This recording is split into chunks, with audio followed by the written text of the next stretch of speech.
박정희 대통령에게 목숨 걸고 전도한 사람의 최후. 육군사관학교에서 박정희 대통령의 아들인 박지만 생도를 밀착 지도했던 노병천 소위가 청와대 점심자리에 초청되었다. 박 대통령과의 마지막 인사를 하는 자리. 박 대통령이 물어봤다. 노병천 소위, 소원이 있으면 한번 말해보게. 노병천 소위의 대답은 주위를 놀라게 했다. 카카, 꼭 예수님을 믿으셔야 합니다. 이에 박 대통령은 그저 빙그레 웃기만 했고 다시는 기회가 오지 않을 거라고 생각한 노병천 소위는 다시 말을 이어갔다. 대통령 카카, 언제까지 이렇게 대통령을 하실 수는 없습니다. 이런 권세가 대단하면 얼마나 대단합니까?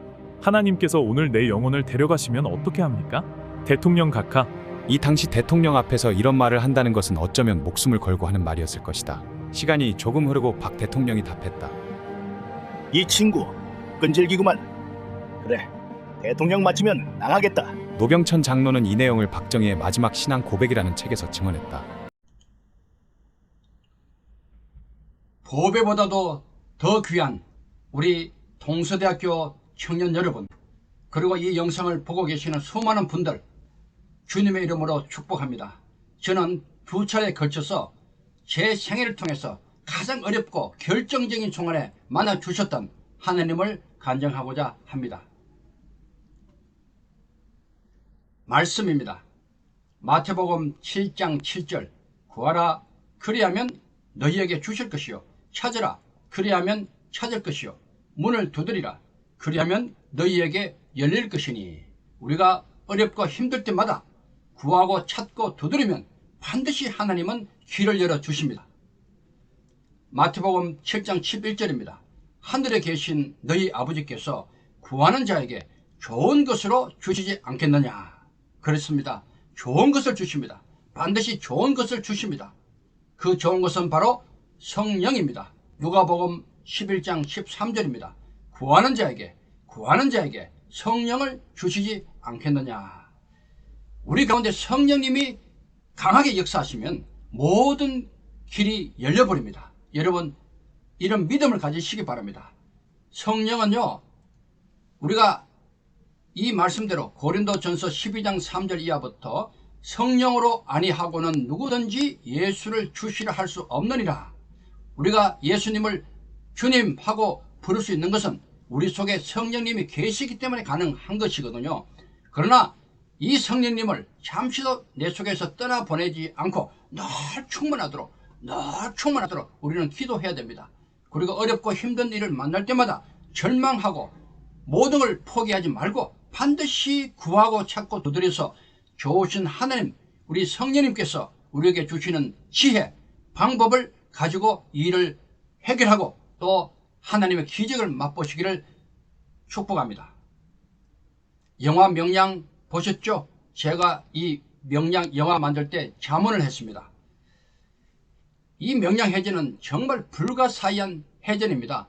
이순신 장군이 12축으로 300척을 막았습니다. 만약에 그때 못 막았으면 그 당시 조선은 사라졌고 지금 우리 대한민국은 없을지 모릅니다. 절박한 순간입니다. 여러분, 이 장면을 보십시오. 제가 난종일기 친분을 가지고 놀라운 발견을 했습니다. 어떻게 이순신 장군이 그 불가능한 상황에서 이길 수 있었던가. 저는 오랫동안 이순신과 손자병법, 전쟁사를 연구한 학자입니다. 드디어 답을 찾았습니다. 바로 이 장면입니다. 필사적생 필생적사, 유명한 연설이죠. 붉은 줄 친 저 부분이, 이것이 이순신이 직접 쓴 난종일기 진본입니다. 제가 이렇게 펴고 여러분에게 소개하는 겁니다.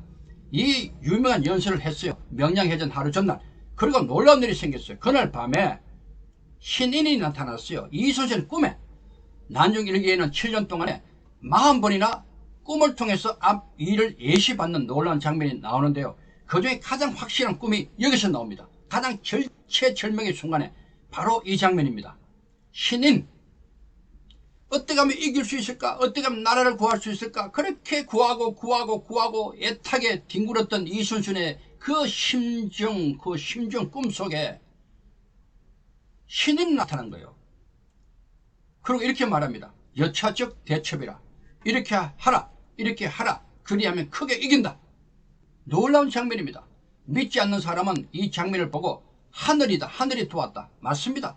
그러나 믿는 우리는 하나님이십니다. 하나님, 이분이 그 길을 열어주시고 다음날 명량해전 때 이순신이 놀랍게 승리합니다.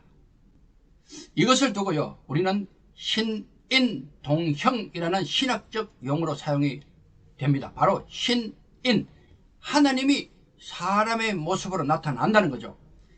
우리가 간절히 구하고 그것이 의롭고 선한 일이면 간절히 구하면 반드시 하나님은 어떤 형태로든 우리에게 응답을 주신다는 겁니다. 신인동형, 창세기에 보면은 아브라함이 마물의 상수리 나무 밑에 앉아 있을 때에 3명이 옵니다. 그 중에 한 명이 바로 하나님이셨거든요. 바로 신인인 겁니다. 이렇게 우리는 성경적으로도 신인을 만날 수 있습니다. 우리가 어떤 일을 할 때 걱정되잖아요. 어떻게 취업할까? 어떻게 공부를 잘할까? 어떻게 좋은 인생을 살 수 있을까? 어떻게 하나님이 원하시는 삶을 살 수 있을까? 어떤 위기가 왔어요. 어떻게 할까? 이 어려움, 이 난관을 어떻게 극복할까? 그렇게 힘들어하고 고통스러울 때 반드시 기억하십시오. 하나님이 하십니다.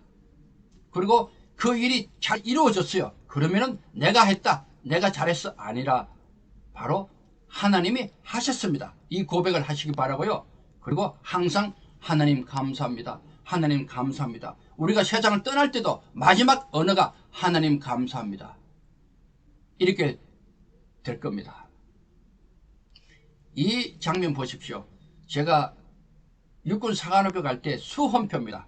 시험 치기 위해서 달았던 수험표. 저는 육사를 갔어요. 저는 사실 육사 갈 생각을 하지 않았어요. 그런데 우리 인생이요, 내가 원하는 대로 되지 않습니다. 여러분 살다 보면 알게 돼요.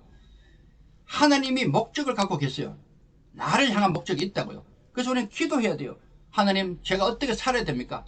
제 삶의 목적이 무엇입니까? 하나님이 원하시는 삶의 목적을 우리는 기도하면서 분별해야 돼요. 저는 본래 불교였습니다. 집안이 불교. 그러다가 중학교를 천주교로 갔어요. 천주교. 그러다가 친구가 집요하게 저를 전도해서 기독교 교회로 갑니다. 그리고 기독교 고등학교를 갔어요. 보십시오. 불교, 천주교, 기독교, 이게 제 뜻대로 된 겁니까? 하나님 한 사람의 종교를 그렇게 인도하시는 거예요. 사람을 통해서, 그것도 사람을 통해서, 여러분을 통해서, 저를 통해서 지옥 갈 한 영혼을 천국으로 인도하시는 거예요. 저는 육사에 들어갑니다. 육사 시험 칠 때도 혈압이 높아서 신체 검사 불합격될 상황에서 하나님이 기적적으로 저를 살려주셨어요. 합격시켜 주셨어요. 그 내용은 너무 많기 때문에 생략합니다. 하나님의 목적이 있기 때문에 저를 육사로 보내기 위해서 그런 기적을 베푸신 겁니다. 제가 육군사관학교 생도생을 할 때 모습입니다. 이런 모습이죠. 자, 그런데 이 사진 보십시오. 누군가요? 여러분은 잘 모르실 수 있어요. 그 당시 박정희 대통령의 아들 박지만 군입니다. 제가 맡게 됐어요. 1977년도입니다. 그때 정말 큰일이 생겼죠. 박정희 대통령 1977년도 그야말로 독재의 모습, 유신. 물론 박정희 대통령은 대한민국을 잘 살게 하는 데는 큰일을 했어요. 하지만 마지막에 말년에 너무너무 나라가 어렵게 만드는 또 주인공이기도 했어요. 그런 상황에서 박지만 군이 육사에 들어왔으니까 난리가 났죠. 그런데 육사는요, 신입생도가 들어오면 상급생도가 맡아서 잘 가르치고 배려하고 도와주는 멘토가 있어요. 제가 그 멘토가 된 거예요. 어떤 이유에서 됐는지 잘 모르겠어요. 어쨌든 하나님의 뜻이 있겠죠. 그리고 제가 기도하기를, 하나님, 저한테 맡겨진 박지만 군을 어떻게 해야 됩니까? 답이 나왔어요. 기도하면 성령님이 답을 주십니다. 아, 박지만 군을 예수 믿게 해서 박지만 군을 디딤돌로 삼아서 박정희 대통령을 전도해야 되는 것, 이것이었어요. 왜냐? 박정희 대통령이 예수님 믿지 않으면 그 당시 상황에서는 누구 말도 듣지 않았어요. 독재 아닙니까? 누구 말도 듣지 않았어요. 대한민국을 살려야 됩니다. 그래서 저는 이것이 하나님의 목적이었구나, 그것을 어렸지만 깨달았던 겁니다. 그래서 제가 집요하게 박지만 군을 전도했습니다. 여러 가지 방법으로 집요하게 했습니다. 하나님 은혜로 때가 되니까 박지만 군이 교회에 나왔습니다. 예수님 믿었습니다. 할렐루야. 지금도 잘 믿고 있습니다. 그때 모습하고 지금 모습 많이 다르죠? 영상을 하나 볼까? 영상을 하나 보시겠습니다.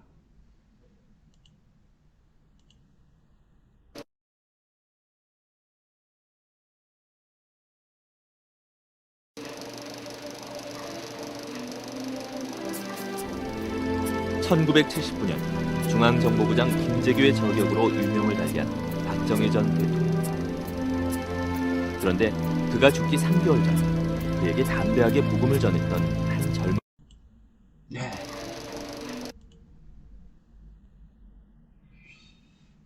저는 정말 지금 생각해도 마음이 그냥 이상해요.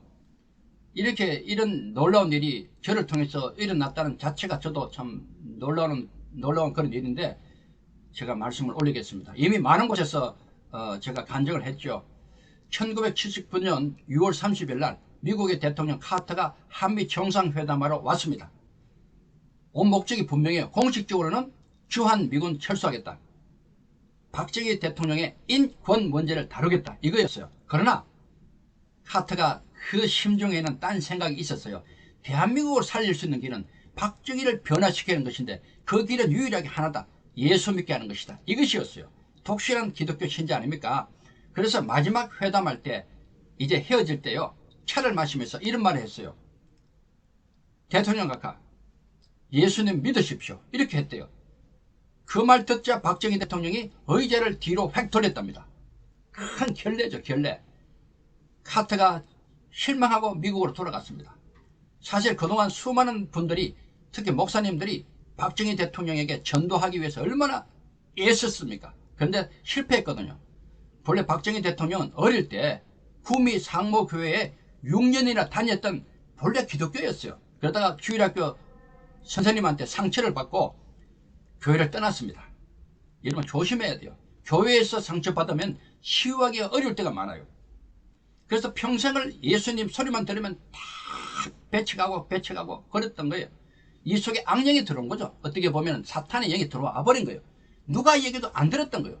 마지막으로 카터가 와도 이것이 안 됐던 겁니다. 그런데요, 놀라운 일이 생겼죠. 딱 일주일 후에 청와대가 저를 초청한 겁니다. 카터 회고록입니다. 이 속에 그런 내용들이 담겨 있습니다. 제가 육군사관학교를 졸업하고 저 멀리 전라남도 강변에서 근무하고 있을 때입니다. 이미 박지만 군하고는 이제 떨어졌잖아요. 결별. 제가 졸업했으니까 끈이 떨어졌어요. 끈이. 그래도 저는 기도했어요. 대한민국 살려주십시오. 박정희 대통령에게 전도하게 해달라고. 사실 인간적으로는 아무 길이 없어요. 다 끊어졌으니까. 만날 이유가 없으니까. 만날 길이 없으니까. 여러분, 기도는요, 하는 겁니다. 우리가 할 수 있는 건 기도밖에 없어요. 내 뜻, 내가 원하는 때에 이루어지는 것은 내 때지요. 하느님의 때가 아니거든요. 하느님은 반드시 하느님의 때에 이루어 주시거든요. 그래서 저는 기도를 계속 하는 겁니다. 그런데 저를 초청한다는 연락을 받고 얼마나 제가 놀랐겠어요. 기도했어요. 하나님 도와주십시오. 감사합니다. 박정희 대통령 전도하게 도와주십시오. 저를 사용하여 주십시오. 예수의 기도처럼 금식하고 목숨 건 기도를 했어요. 나라가 살아야 되니까. 제가 어떻게 보면 마지막 도구 아니겠어요? 그래서 제가 청와대에 갔습니다. 여러분, 항상 박정희 대통령 옆에는요, 차지철 경호실장이 따라다닙니다. 왜? 신변 보호 때문에. 그럴 수 있겠죠. 당연하죠. 보십시오. 자, 이 장면을 잘 보셔야 됩니다. 박정희 대통령이 술을 따릅니다. 옆에 차지철 경호실장이 항상 붙어 있고요. 가까이서. 그 당시에 비서실장입니다. 항상 이런 모습이거든요. 그런데요, 제가 청와대 가니까 박정희 대통령이 나와 있고 차지철 경호실장이 같이 있습니다. 인사를 하고 들어갔어요. 점심 식사를 했어요. 국수를 먹었어요. 그리고 박정희 대통령이 기분이 좋았던지 직접 맥주 병을 갖고 왔어요. 잔하고. 이것을 따르는 거예요. 따서. 그 저한테 주는 거예요. 술을 주는 거예요. 어떡합니까? 저는 기독교인이잖아요. 기독교인은 술 마시면 안 되잖아요. 어떻습니까? 술, 담배 안 하는 게 맞아요. 그게 덕이 되잖아요. 어쨌든 저는 잠시 기도했어요. 하나님 도와주십시오. 그리고 이렇게 말했습니다. 마시지 않겠습니다. 그때 옆에 있던 차지철 경호실장이 놀래가지고 얼마나 당황했겠어요. 육군 소위가. 자, 그 장면을 잠시 이렇게 제가 이렇게 구성을 했습니다. 이런 모습이겠죠. 육군 소위가 그 당시 천하의 박정희가 직접 따는 술을 거부한 거 아닙니까? 그러니까 차지철 경호실장이 놀래가지고 임금님 어조야 하고 소리를 치더라고요. 제가 어쩔 수 없죠. 죄송하지만 다시 얘기했습니다. 기독교인은 술을 마시지 않습니다. 그때 놀라운 일이 또 벌어졌어요. 박정희 대통령이 역시 호탕하더라고요. 자기가 다른 잔을 입에 갖다 대더니만 이렇게 부어버려요. 그리고 맥주 흐른 것을 거품을 닦더니만 차지철 경호실장에게 임자 나가봐 하고 보내버렸어요. 죄송하지만 할 수 없습니다. 그리고 같이 이야기 나누다가 일어섰어요. 이제 헤어질 시간입니다. 박정희 대통령이 악수를 청해요. 악수를 했어요. 손을 잡았어요. 그때 이런 말 했어요. 노소희 한 가지 소원이 뭔가? 한 가지 소원을 얘기합니다. 그 장면을 제가 다시 이렇게 각색했습니다. 거의 이런 모습이에요. 그 당시 사진 이런 모습이거든요. 한 가지 소원이 뭔가 할 때 저는 딴 생각이 안 났어요. 늘 이 속에 있던 것. 여러분 갑자기 어떤 말이 나올 때는요. 항상 내 속에 있던 것이 나옵니다. 내 머리에 가득 찬 것이 바로 나오게 돼 있거든요. 대통령 각하 예수님 믿으십시오. 이런 말이 나왔어요. 저는 이 말이 딱 일주일 전에 카터 대통령이 했다는 걸 몰랐어요. 이제 놀라운 일이 또 벌어졌어요. 박정희 대통령이 웃다가 얼굴이 탁 다치면서 딱 굳어버렸어요. 밀랍 인형처럼. 저는 나중에 생각했어요. 아, 이때 영적 전쟁이 터졌구나 라고 이제 나중에 느꼈죠. 딱 굳은 거예요. 마귀의 영하고 예수님의 영이 성령이 부딪힌 겁니다. 여러분 이 장면은요 굉장히 말로 표현할 수 없는 그런 분위기가 있어요. 이분이 키가 저보다 훨씬 작죠. 제가 보고 있고 손을 잡고 있고 이런 상태에서 성령님이 저한테 오시는데요. 저한테 저를 통해서 입술을 열게 만들어서 이렇게 말하게 만드는 거예요. 대통령 각하 18년 권세 대단했습니다. 육군 소위가 할 수 있는 얘기 아닙니다. 이런 무시무시한 말을 한 거예요. 그리고 또 다시 말이 나왔어요. 대통령 각하 오늘 밤에 하나님께서 가까이 영혼을 데려가시면 어떡하겠습니까? 이거 말도 안 되는 얘기 아닙니까? 죽을 수 있다는 거예요. 곧 죽을 수 있다는 얘기. 실제로 3개월 후에 12.6으로 죽습니다. 그때도 박정희가 얼굴이 그대로 굳어 있는 거예요. 그리고 제가 마지막 말이 툭 튀어나왔어요. 대통령 각하 이대로 지옥 가시겠습니까? 제가 나중에 어쩔 수 없이 낸 간정집에 박정희 마지막 신앙 고백에 부제로 이것을 달았습니다. 대통령 각하 이대로 지옥 가시겠습니까? 그런데요 꼼짝도 안 해요. 그 순간에 제가요 박정희 대통령 얼굴 보니까 쭈글쭈글하고 머리가 다 휘어있고 그냥 널거립니다. 사실은 1917년생인데요 62세입니다. 지금 제 나이보다도 훨씬 적은 나이입니다. 그런데도 불구하고 그냥 널거립니다. 그때 제가 굉장히 마음이 그냥 울적하면서 눈물이 툭 터져서 뜨거운 눈물이 막 흘러내리는 거예요. 불쌍하잖아요. 대통령이면 뭐하냐? 돈 많으면 뭐하냐? 권력 대단하면 뭐하냐? 죽으면 다 지옥 가는데. 여러분 어떤 분은 그래요. 뭐 기독교만 구원이 있나? 기독교만 그러냐? 배타적이다, 독선적이다. 아닙니다. 맞습니다. 기독교는 독선적이에요. 왜? 천지를 만드신 하나님, 나를 만드신 하나님께서 우리를 구원하기 위해서 인간의 몸으로 오셨거든요. 예수님의 몸으로. 그리고 우리를 위해서 나를 위해서 십자가에 돌아가셨어요. 하나님이 돌아가신 거예요. 그리고 한 가지 길을 열어주셨어요. 예수님을 믿으면 천국 가는 길 열어주신 거예요. 구원받는 길을 주신 거예요. 유일한 길입니다. 이것이 진리입니다. 독선적일 수밖에 없는 거예요. 어쨌든 저는 이때 박정희 대통령 보면서 눈물이 터졌어요. 불쌍한 거예요. 그때 놀라운 일이 터졌습니다. 바로 박정희 대통령이 눈물을 쭉 흘리는 거예요. 여기까지 딱 멈춰요. 좀 특이한 눈물이에요. 나중에 박지만 군이 하는 얘기가 우리 아버지 맞다. 그래요. 이 눈물의 이상한 모습 보고 여기까지 딱 멈추더라고요. 그리고 하는 말이 교회 나갔구만 그래요. 깜짝 놀랐어요. 교회 나가겠다는 얘기입니다. 할렐루야. 제가 다시 물었어요. 정말이십니까? 그래. 그 대신에 대통령 마치면 나갔구만 그랬어요. 관계없습니다. 이미 하나님의 영이 지배한 겁니다. 할렐루야. 그리고 헤어지는데 저한테 이 편지를 주셨어요. 노병천 소위 귀하 박정희. 이 편지 내용이 바로 이겁니다. 노병천 소위 임관을 축하하며 앞으로 더욱 건투와 정진을 기원합니다. 1979년 7월 8일 박정희. 이 편지가 없었다면 저는 이 말이 다 증명이 안 됩니다. 허구처럼 들립니다. 이 편지가 저한테 참 고마운 점거품이 되었습니다. 그리고 박정희 대통령은 딱 3개월 후에 12.6을 맞습니다. 한 사람의 생애가 언제 끝날지는 아무도 모릅니다. 밤에 잠을 자는 순간부터 끝입니다. 아침 눈을 뜨면 눈은 뜨는 자체가 기적입니다. 그 생명을 주신 하나님께 감사를 해야 됩니다. 그러고 난 뒤에 제가 오랫동안 이 사실을 숨기다가 제가 아니면 아무도 이 사실을 밝힐 수 없기 때문에 드디어 또 제가 신문에도 나오게 되고 또 새롭게 하소서 내가 매일 기쁘게 그리고 대한민국과 미국 수많은 나라에 가서 이 사실을 정언하고 또 많은 집회를 인도해 왔습니다. 하나님이 하시거든요. 하나님 하셨거든요. 하나님 감사합니다. 그리고 제가 졸업하고 이제 계속 근무하고 있는데 제 복장 보십시오. 십자가가 보이십니까? 십자가. 네. 저는 항상 십자가를 자랑하고 싶었어요. 늘 자랑하고 싶었어요. 또 마지막으로 마음 아픈 얘기를 할 수밖에 없습니다. 광주 민주화 운동 그 현장에서 정말 저는 하나님을 만났습니다. 그때 저는 후방에 있었는데 대대에 있었는데 갑자기 연락이 왔어요. 빨리 노병천 중위, 그때는 중위입니다. 무장하고 출동해라. 왜냐하면 광주에서 그 당시 표현으로 폭도들이 무장해서 장흥에 있는 교도소를 해방시키러 오기 때문에 빨리 길목을 막아서 왔던 길로 되돌려 보내라는 거예요. 보내라고. 그때는 광주에서 엄청난 일이 벌어졌어요. 서로 부딪혀서 총을 쏘고 피투성이 이런 지옥 같은 일들이 벌어졌어요.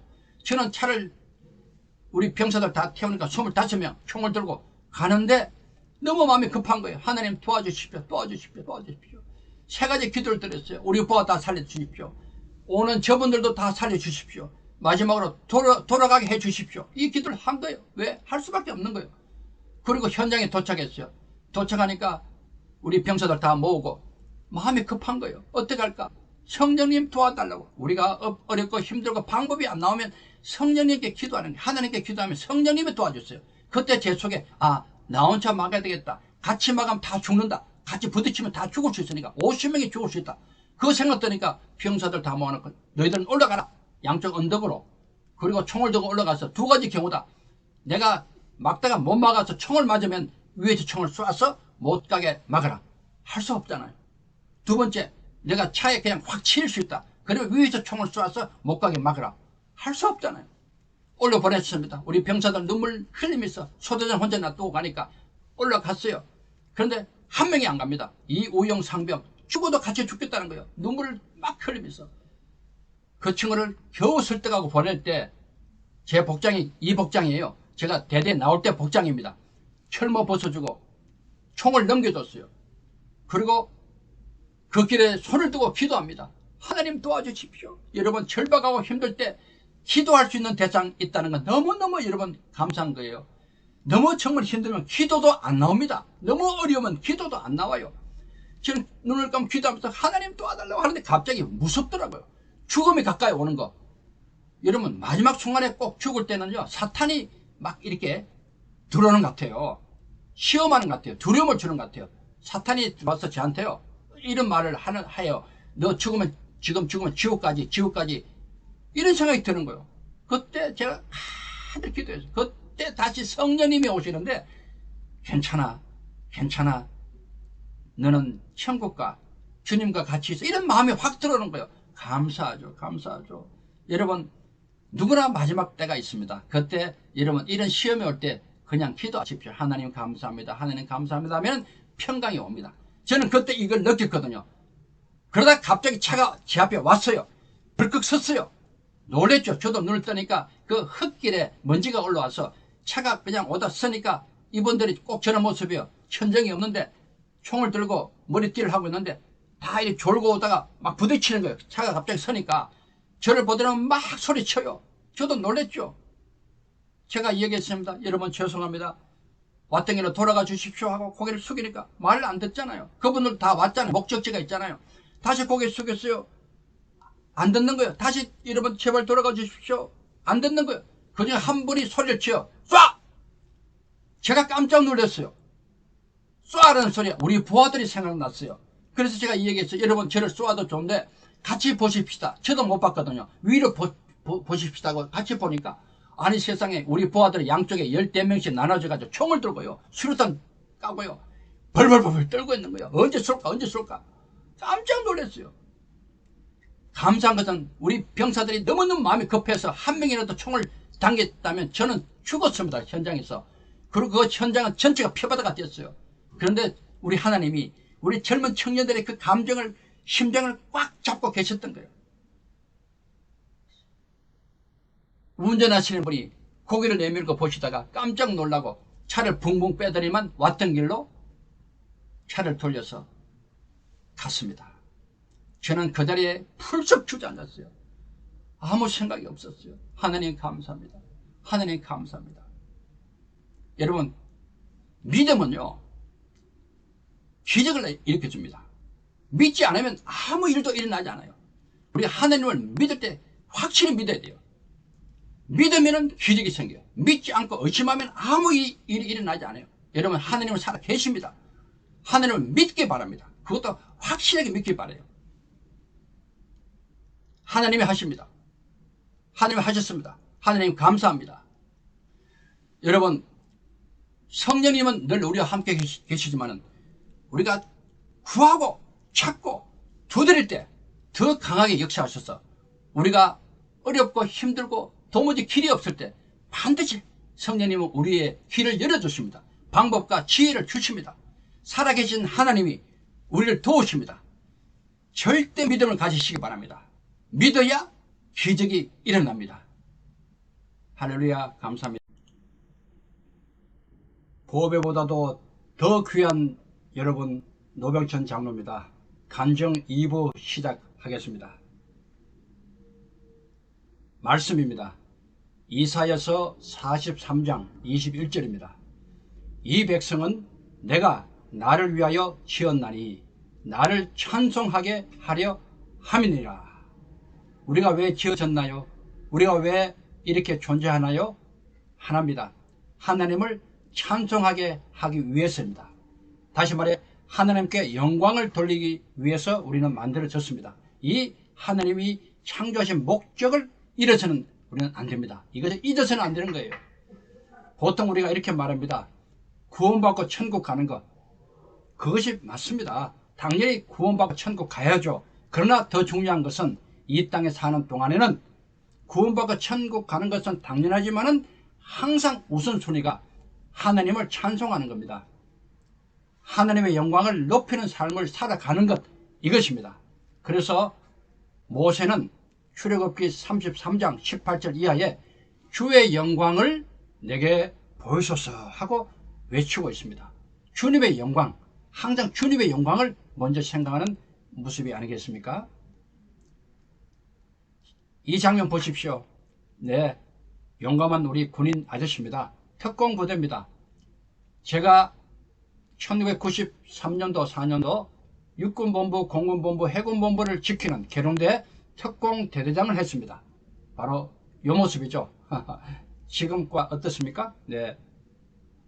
저는요 이런 생각을 가졌어요. 하나님, 제가 어느 위치까지 갈지는 모릅니다. 그러나 어느 위치에 있든지 제게 맡겨진 영혼들, 제게 맡겨진 사람들을 지옥 가지 않게 해달라고, 천국 가게 해달라고, 그로써 하나님의 영광이 드러나도록 해달라고 이런 기도를 계속 했습니다. 제 모든 삶의 중심이 바로 그런 것이었어요. 그래서 소대장 할 때도 그렇고 중대장 할 때도 그렇고 지금 대대장 할 때, 지금 저 순간에 어떤 고민을 했는가 하면, 하나님, 저한테는 500명이 일하는 부하가 있습니다. 이 부하들을 지옥 가지 않게 해 주십시오. 이런 기도를 계속 한 거예요. 어떻게 하면 되겠느냐고, 어떻게 하면 되겠느냐고. 그때 성령님께서 또 저에게 길을 열어주셨어요. 방법을 가르쳐 주셨어요. 지금 생각하니까 이건 말도 안 되는 겁니다. 지금은 이렇게 해서는 안 돼요. 지금 세상 트렌드가. 그때는 그것이 글쎄요, 몰라요. 하여튼 이렇게 했습니다. 들어보십시오. 작전 과장을 불렀어요. 내일 아침부터 아침 8시에 연병장에 장병들을 중대별로 다 집합시키라. 그리고 마이크를 준비하라. 그렇게 했거든요. 그리고 이렇게 참 요거 잠깐 설명할게요. 저는 우리 대대 앞에 도라는 글씨를 써서 이렇게 세워놨어. 비석을. 왜냐하면은 오고 가는 모든 사람들이 볼 수 있게끔. 이게 뭐예요? 바로 십자가의 도입니다. 십자가의 도가 멸망하는 자들에게는 미련한 것이요, 구원을 받는 우리에게는 하나님의 능력이라. 십자가의 도. 우리 장면들이 이것을 깨닫기 위해서 늘 저는 오며 가며 기도를 했던 겁니다. 한 명도 지옥 가지 않고, 한 명도 잘못되지 않고 십자가의 도로 다시 한번 거듭나기를 바라는 마음이었죠. 제가 오랜만에 갔습니다. 한 25년 만에 저를 초청해서 갔는데, 그 당시에 제 부하입니다. 주임 상사 같이 이 도비 앞에서 사진을 찍었습니다. 감개가 무량했습니다. 자, 다시 돌아갑니다. 그래서 저는 작전과장에게 아침마다 집합시키라 8시에 하고 이제 연병장에 아침에 갔습니다. 가니까 바로 이런 모습이죠. 물론 그때 사진은 아닙니다. 딱 서 있어요. 특공부대이기 때문에 군기가 아주 셉니다. 제가 마이크를 잡자마자 1중대, 2중대, 3중대, 보무정대에 있는 그 앞에서 무릎 꿇어! 그랬어요. 무릎 꿇어! 우리 장면들이 놀랬지 않습니까? 무릎 꿇어! 하니까 그냥 그래도 꿇어야죠. 다 무릎 꿇었어요. 그리고 제가 마이크를 잡고 기도를 했습니다. 하나님 아버지, 오늘도 하루가 시작됩니다. 사랑하는 우리 장병들 한 명도 다치지 않고 한 명도 잘못되지 않고 오늘도 훌륭하게 하루를 잘 보낼 수 있도록 우리 하나님 도와주옵소서. 건강하게 군생활 잘하고 무사히 고향으로 돌아가도록 우리 하나님 도와주십시오. 그리고 고향에 계신 우리 모두의 부모님들도 오늘 하루 건강하시고 행복한 하루가 되도록 도와주옵소서. 예수님 이름으로 기도합니다. 아멘 했거든요. 우리 장병들 뭐 어떨떨하죠. 그 중에 아멘 아멘 하는 그런 우리 장병도 있었고, 어쨌든 이런 일이 있었어요. 그리고 그 다음날 똑같이 무릎 꿇어 하고 또 기도한 겁니다. 그 다음날 똑같이 또 무릎 꿇어 하고 또 기도한 겁니다. 계속 기도한 겁니다. 제가 이 사진을 보여드립니다.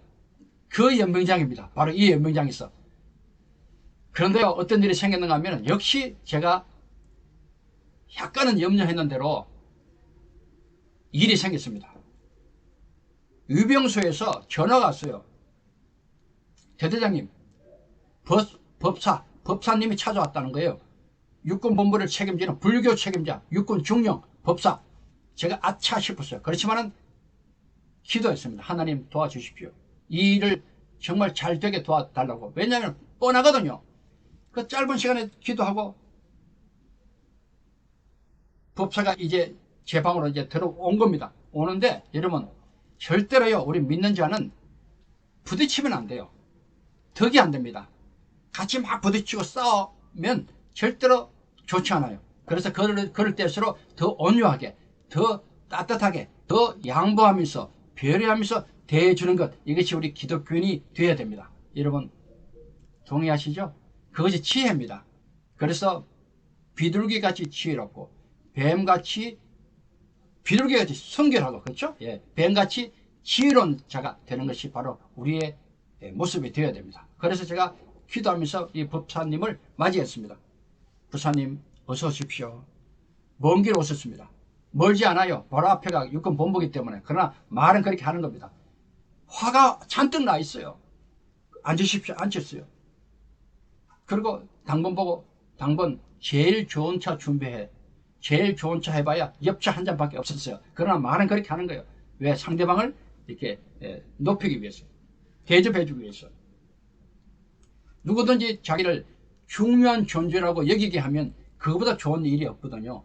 내가 중요한 존재로 여김 받으면 많은 부분이 해결되거든요. 그건 제가 알고 있어요. 그래서 법사님을 그렇게 한껏 제가 높여드린 겁니다. 그것이 지혜로운 겁니다. 차를 들이고 있는데 이분이 그냥 막 토해내는 거예요. 얼마나 화났겠어요. 대대장 말도 막 그냥 끊어요. 반말 비슷하게. 같은 중령인데 어떻게 그럴 수 있냐. 아침마다 어떻게 기도하고 그냥 소리가 막 위에까지 들리고 아침마다 어떻게 기도를 하느냐고 막 그래요. 어떤 일이 있었는가 하면요. 몇 달 전에 전차 대대장 하시는 분이 취임했을 때 이렇게 순시를 하잖아요. 그럴 때 강당 안에 그 전임자가 불교 신자였어요. 그 대대장이 불상을 놔뒀대. 불상. 그걸 보고 이 기독교 신자인 새로 온 대대장이 그거 발로 차버렸어요. 난리 났죠. 불교 탄압해가지고 엄청나게 매스컴도 타고 해서 결국은 그 전차 대대장이 보직해임 당했습니다. 몇 달 전에 그런 일이 있었던 거예요. 이 법사가 그것을 알고 막 그 저를 이렇게 쫓아내려고, 이 대대장 직책에서 쫓아내려고 막 소리치는 거예요. 그때 제가 가만히 들었습니다. 여러분, 부딪히면 안 돼요. 상대가 화났을 때 막 소리칠 때 같이 소리치면 안 됩니다. 끝까지 듣는 것 참 중요합니다. 끝까지 들었어요. 인내가 필요합니다. 그리고 기도하는 거예요. 기도. 그 순간에도 하나님 도와주세요. 하나님 도와주세요. 도와주세요. 다 끝났어요. 어느 정도. 제가 이제 말씀을 드릴 차례입니다. 부사님 맞습니다. 부사님 말씀 다 맞습니다. 그런데 제 말씀을 들어보시겠습니까? 저는 지휘관입니다. 제 부하가 500명이나 있습니다. 우리보다는 아시다시피 특공부대입니다. 매일 어려운 임무, 위험한 훈련을 합니다. 헬리콥터를 타고 뛰어내리고 어떻게 될지 모릅니다. 다칠 수 있고 죽을 수도 있습니다. 제가 어떻게 합니까? 우리 부하를 사랑합니다. 한 명도 다치거나 죽으면 안 되지 않습니까? 무사히 고향으로 돌려 보내야 됩니다. 그런데 제가 할 수 있는 게 없어요. 저는 부족합니다. 힘이 없어요. 능력이 없어요. 그래서 제가 믿는 하나님께 기도하는 겁니다. 그리고요, 법사님, 제가 만약 이런 정말 절절한 심정에서 누군가에게 기도해야 되는데 만약에 제가 불교 신자였다면 어떻게 했겠습니까? 하고 질문했어요. 그러니까 이 법사님이 하는 말이 고개를 끄덕 하시더니만, 그러면 뭐 연부를 외웠거나 목탁을 두드렸겠죠. 이런 말을 하는 거예요. 할렐루야. 맞습니다, 법사님. 제가 불교 신자였다면 당연히 그렇게 했습니다. 그러나 저는 기독교 신자이기 때문에 기도했습니다. 말이 되죠? 그러니까 이 법사님이 이렇게 하시더니만 마음이 확 누그러뜨려졌어요. 성령님이 도와주신 거예요. 성령님이. 그러니까 이 법사가 하는 말이, 예, 대대장님 알겠습니다. 그런데 한 가지 조건이 있습니다. 앞으로 할 때는 하는 건 좋은데 담장 넘어서 소리가 너무 크게 나오지 않도록만 조심해 주십시오 하더라고요. 할렐루야. 예, 그렇게 하겠습니다 하고 돌려보내 드렸습니다. 그 다음날 똑같이 저는 이 스피커 볼륨만 약간 낮추고 그대로 기도했습니다. 무릎 꿇어 기도하자. 이 연병장에서 지금도 눈에 선선합니다. 우리 장병들 거기서 무릎 꿇고 하루가 지나고 이틀 지나고 한 달 지나고 두 달 지나고 매일매일 했거든요. 이른바 연병장의 기도라고 해서 나름대로 소문이 난 그런 기도입니다. 그리고 제가 임기가 끝날 동안 계속 했습니다. 기적이 일어났어요. 우리 장병 중에 80% 이상이 다 이제 교회로 나가게 되었고요. 그 중에 3명이 제 당번을 비롯해서 3명이 목사님이 되셨습니다. 할렐루야. 저는 저 연명장 보면은 가슴이 뜨겁습니다. 우리 젊은 청춘, 우리 젊은이들, 정말 우리 청년들이 이 험한 세상에 방황하지 않고 어떻게 살 것인가 고민하지 않고 정말 좋은 세상을 만나면 좋겠어요. 우리 주님이 도와주실 겁니다. 기도하면 됩니다. 희망을 가지고 용기를 잃지 마시기 바랍니다. 반드시 하나님이 살아 계시기 때문에 여러분을 도와주십니다. 저는 군대를 전역하고 나사렛 대학교 부총장을 마친 후에 미국을 중심으로 또 많은 나라를 다니면서 간증 집회를 많이 했습니다. 대한민국은 많이 다녔고요. 미국에서 시카고 방송국과 같이 연합 집회를 준비할 때입니다. 전화가 왔어요. 누굽니다. 잘 모르겠어요. 찾아왔어요. 와서 하는 얘기가 쭉 얘기하는 가운데, 대대장님, 제가 그놈입니다. 무슨 얘기냐? 그때 육군본부에 법사에게 찔렀던 사람이래. 찔렀던 사람. 아니 이게 무슨 얘기냐? 바로 이 친구거든요. 장영조 대대의 위생병이었는데 불교 책임자였대요. 병사들 불교 회장. 그런데 매일 아침마다 대대장이 무릎 꿇혀놓고 다 기도를 하니까 도저히 못 견디겠더래요. 그래가지고 육군 본부 가서 법사에게 신고했대요. 찔렀대요. 그런데 법사가 왔다 갔잖아요. 그러면 안 할 줄 알았대요. 왜? 신변에 불이익을 받으니까, 대대장으로서 앞으로 진급을 못 할 수 있으니까, 쫓겨날 수도 있으니까. 그런데도 불구하고 대대장이 끝까지 마지막까지 기도하더래요. 그때 마음에 충격이 왔답니다. 이 친구 말에 의하면 충격이 왔대. 충격이, 이야, 우리 대대장님이 믿는 저 하나님 누구신가? 그리고 진짜 저분은 하나님 믿는 사람이다 하는 것을 그때 알았다는 거예요. 그리고 나중에 불교에서 기독교로 개종한 겁니다. 개종. 그리고 시카고에 이민 온 지 20년이 되어 가는데 미장을 하거든. 미장 머리 만지는 그 업을 하는데 수많은 손님들에게, 고객들, 그리고 수많은 사람에게 전도해가지고 시카고 전도왕이 되었답니다. 할렐루야. 그래서 제가 연합 집회할 때 앞에 나와서 이 내용을 간증을 했습니다. 장영조 이 친구 참 고맙죠. 참 놀라운 일이 아닐 수 없습니다. 할렐루야. 감사합니다. 우리가 어떤 일을 할 때 내가 한다 하면은 안 됩니다. 할 수가 없어요. 어렵고 힘들고 벽에 부딪히고 너무너무 힘들 때는 하나님이 하십니다. 이 고백을 꼭 하시기 바라고요. 그리고 어떤 일을 했어요. 이루어졌어요. 예, 하나님이 하셨습니다. 그리고 하나님 감사합니다. 이 기도 늘 있어야 돼요. 하나님이 하십니다. 하나님이 하셨습니다. 하나님 감사합니다. 하나님 감사합니다. 반드시 역사를 하십니다. 제가 이제 연대장을 할 때입니다. 최전방 22사단 철책에서 이렇게 하고 있는데 놀라운 일이 터졌어요. 놀라운 일이. 바로 태풍 누사입니다. 여러분, 이번 여름도 마찬가지고 가을에도 마찬가지고 누사 같은 태풍이 많았잖아요. 그럼 꼭 텔레비전에서는 2002년도 태풍 누사를 언급합니다. 왜? 너무 컸거든요. 제일 셌어요. 강원도 쪽에 특히 피해가 심했습니다. 보십시오. 땅이 다 그냥 파해가지고요. 길이 다 끊겨버렸어요. 심지어 제가 연대장 하는데 우리 대대들이 뚝뚝 떨어져 있거든요. 대대로 가는 길이 다 막혔어요. 그래서 할 수 없이 연명장에, 우리 연대 연명장에 헬리콥터를 갖다 놔두고 헬리콥터에 식량을 실어서 대대로 이렇게 날라주었어요. 그만큼 심각했어요. 그런데요, 북한 쪽에서 심어놓은 쥐레들이 있어요. 쥐레. 이것이 물에 휩쓸려서 남쪽으로 떠내려와요. 얼마나 위험합니까? 그래서 아침마다 각 대대별로 중대장들이 책임지고 쥐레를 발굴하는 그런 작업을 합니다. 왜?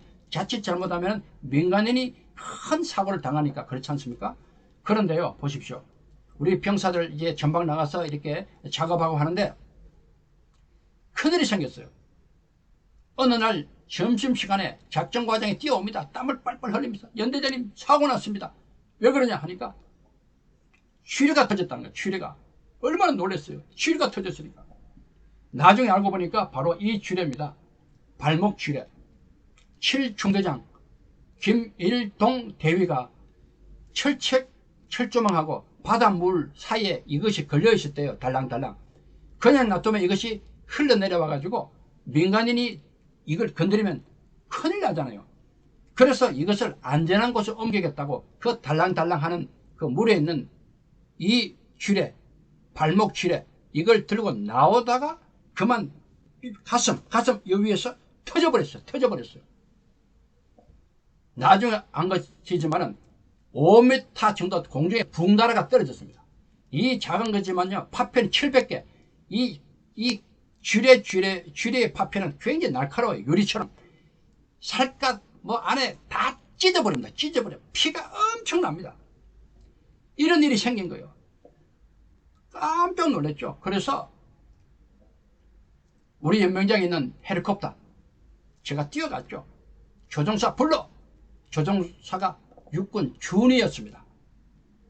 이 사람 태우고 이제 가기 시작했어요. 그 전방으로. 그런데 우리 가족이, 우리 아내가 마침 우리 가족들 그 관사가 물에 다 빠져가지고 밥을 못 먹어서 연대에 모여서 공동으로 식사를 준비하고 있을 때입니다.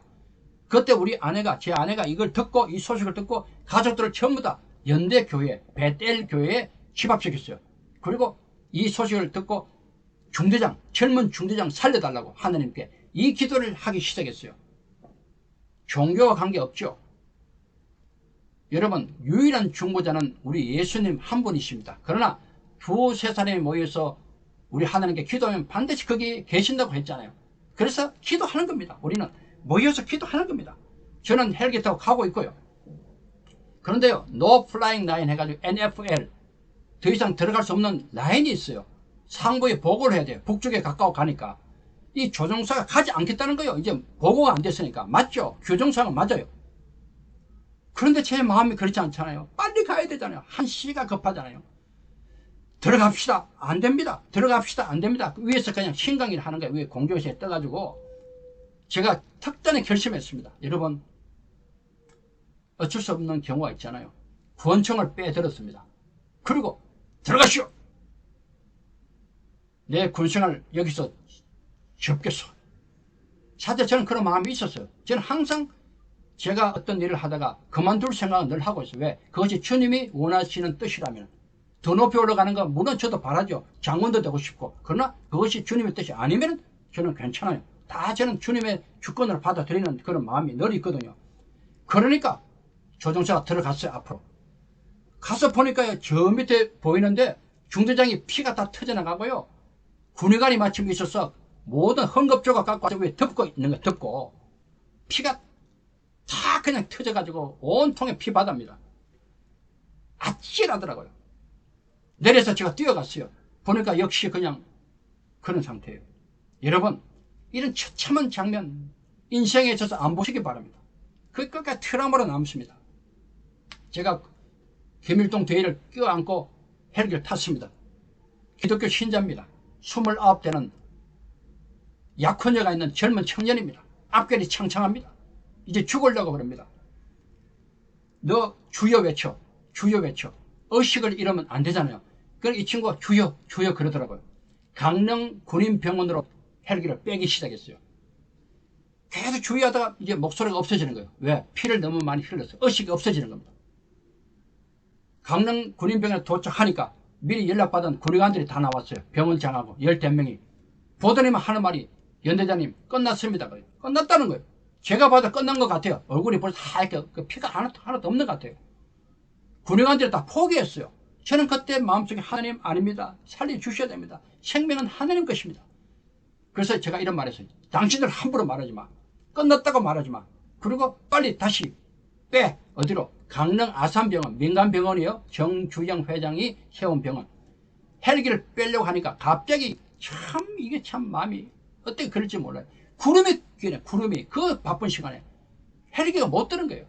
앰뷸런스 불러. 앰뷸런스 타고 제가 강릉 아산병원으로 가기 시작했어요. 그때 김일동 대위를 껴안고, 하나님, 생명은 하나님 것입니다. 이 젊은 생명 살려달라고 기도하고 갔어요. 아산병원 도착하니까 의사 2분이 나와 계세요. 이분들이 하는 말이, 안 됩니다. 끝났네요. 그분들도 그러는 거예요.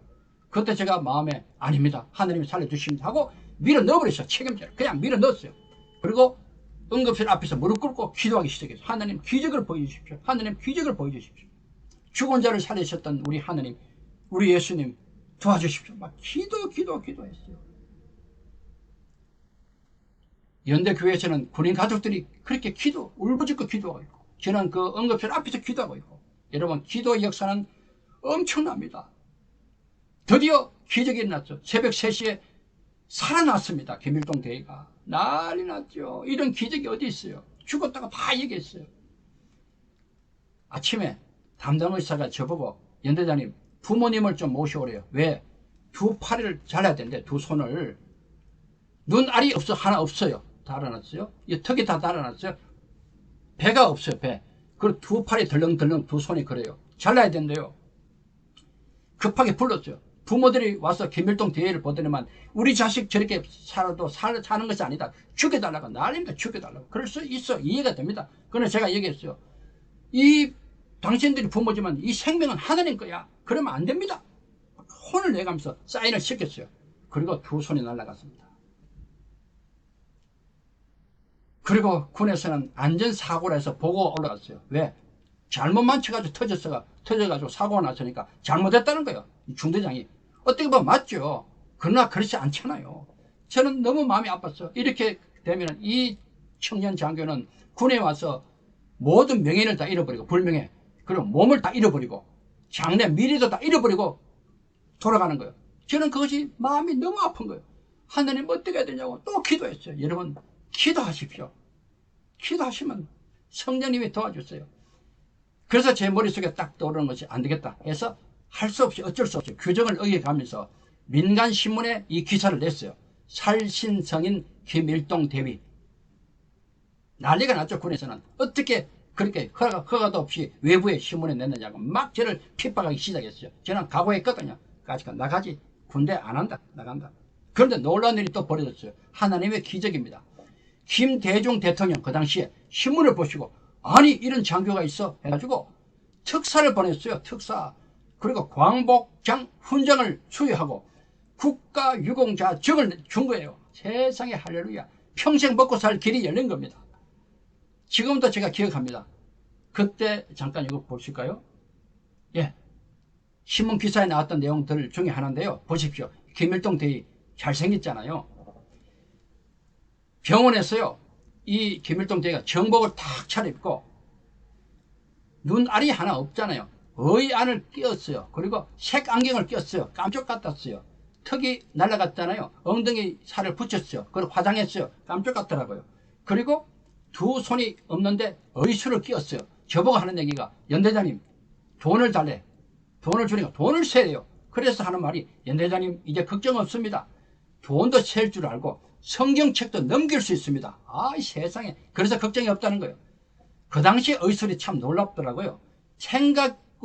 생각이 손으로 연결되더라고요. 의수로. 할렐루야. 그래서 김일동 대위는 국가유공자가 되어서 고향으로 돌아갔습니다. 태풍이 올 때면은 저는 이 생각이 참 많이 납니다. 물론 20년 지난 지금도 아직도 한 번도 김일동 대위가 저한테 안부 전화 한 적은 없어요. 저는 개의치 않습니다. 군대를 생각하면 얼마나 힘이 들까요? 제가 이해를 하거든요. 그러나 저는 기도합니다. 우리 김일동 대위가 주님 은혜로 더욱더 행복하고 잘 살기를 항상 기도하고 있습니다. 하나님이 하십니다. 하나님이 하셨습니다. 하나님 감사합니다. 여러분 고난이 오잖아요. 누구나 옵니다. 그러면 반드시 기도하시기 바랍니다. 그리고 감사하시기 바랍니다. 그러면 하나님이 기적을 보여주십니다. 그래서 하나님께 영광을 올릴 수 있습니다. 저는 이 말씀이 참 좋아요. 로마서 14장 18절 이로써 그리스도를 섬기는 자는 하나님을 기쁘시게 하며 사람에게도 칭찬을 받느니라. 우리 믿는 자는 두 촉을 잘 유지해야 됩니다. 하나님을 믿는다 해서 사람을 무시하면 안 돼요. 사람에게 욕먹으면 안 돼요. 그런 사람이 가끔 있잖아요. 절대로 그러면 안 돼요. 사람에게도 잘해야 돼요. 칭찬받는 삶을 살아야 돼요.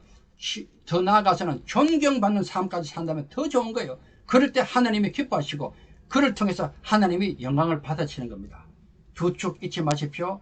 하나님을 기쁘시게 하는 삶, 그리고 사람들에게도 칭찬받고 존경받는 사람으로 사는 우리 모두가 되면 참 좋겠습니다. 오늘도 주님의 은혜가 넘치기를 바랍니다. 우리의 삶의 목적은 하나님을 찬송하는 겁니다. 그리고 늘 주님의 영광을 위해서 우리는 살아가야 될 사람들입니다. 하나님께 영광 돌리는 삶 오늘도 계속되기를 바랍니다. 여러분 사랑하고 축복합니다. 할렐루야.